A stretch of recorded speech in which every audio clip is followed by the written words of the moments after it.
Hey everyone, I hope you're having an awesome day. I'm Caleb Bowen, and this is the Redline Report, powered by HireMaster.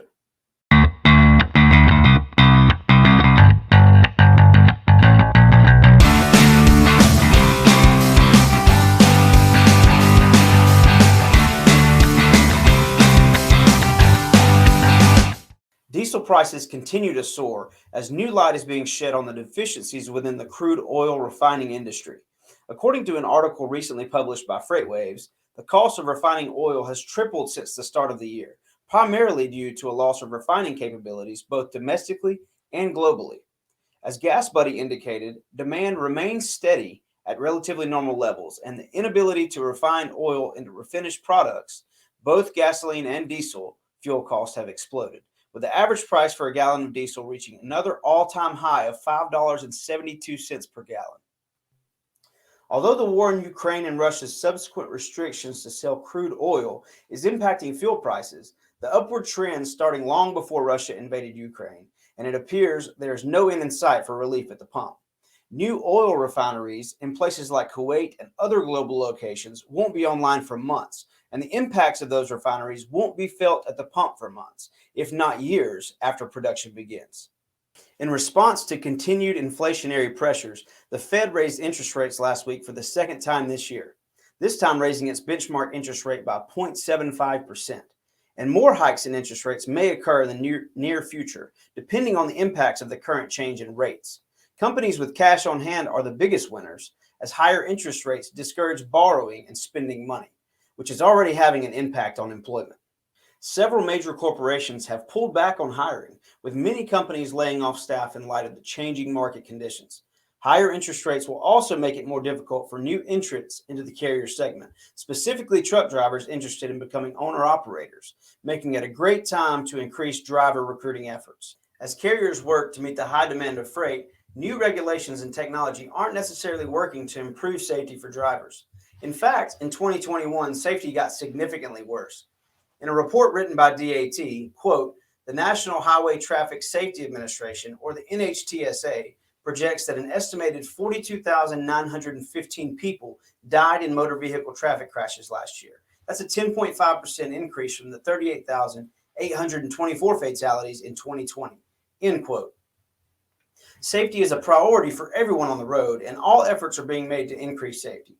Dr. Stephen Clipp, the NHTSA's deputy administrator, has stated that they will be revisiting and doubling their safety protocols, as this is an issue that can be prevented. He encourages all other drivers as well as state and local governments to do the same to ensure that safety is the utmost importance across the United States. Between 2020 and 2021, fatalities from several causes have increased between 5 and 16%. Accidents from bicyclists to multi-vehicle fatalities have increased significantly. Back in 2017, the electronic logging device, or the ELD, was implemented. This device, that is in all commercial motor vehicles, was created to track driving hours and was thought to ultimately increase safety. However, this is not the case. As of 2021, a study came out of the Supply Chain Management Research Center at the University of Arkansas, which stated that accidents increased by 11.6% overall. It is important that safety measures are reconsidered to help decrease the accidents and fatalities on the road. Congress, as of June 13th, has sent the Ocean Shipping Reform Act to President Biden for his signature and approval. This will be the most extensive reform that the shipping industry has received in over 20 years. According to Transport Topic, this bill, quote, would broaden the regulatory oversight of the Federal Maritime Commission with the intent of increasing competition, promoting U.S. exports, and lowering prices for shipping, end quote. Lowering prices for consumers, shippers, and retailers is a high priority as the COVID-19 lockdown caused prices to skyrocket. Chris Spear, the president of the ATA, or American Trucking Association, has agreed that this bill will help address unjustified fees that have been implemented by the ocean shipping cartels.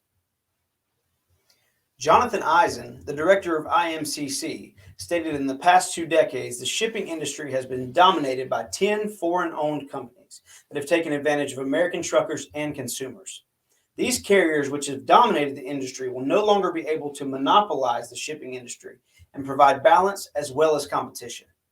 This bill will cause a major shift in the shipping industry by reducing unnecessary fees, inflation, and restore power to the American consumers and truckers. As Amazon continues to infiltrate the logistics space, there's one company who believes it can be as big as Amazon, if not bigger, and that company is Flexport. In a recent interview with CNBC, CEO Ryan Peterson said, quote, "We could be one of the biggest companies in the world if we live up to our potential. It's a lot to do though," end quote. Flexport has already grown significantly since opening its doors in 2013, on track this year to do $5 billion in revenue, but Peterson knows they have a long way to go to catch Amazon. Quote, "We're still a tiny sliver. We think we are less than 1 to 2% of global container shipping." Peterson noted, "Amazon is the best logistics company in the world, and we try to learn as much as we can from how they operate. There's still so much hustle in that company," end quote. As container shipping picks up with the opening of ports in China, efficiency will be the key to avoiding the bottlenecks at U.S. ports that we saw back in 2021. And that's all for this week's Redline Report. I'm Caleb Bowen. Be sure to follow or subscribe to catch each episode and leave us a like and comment. We'll see you next time on Redline Report, powered by HireMaster.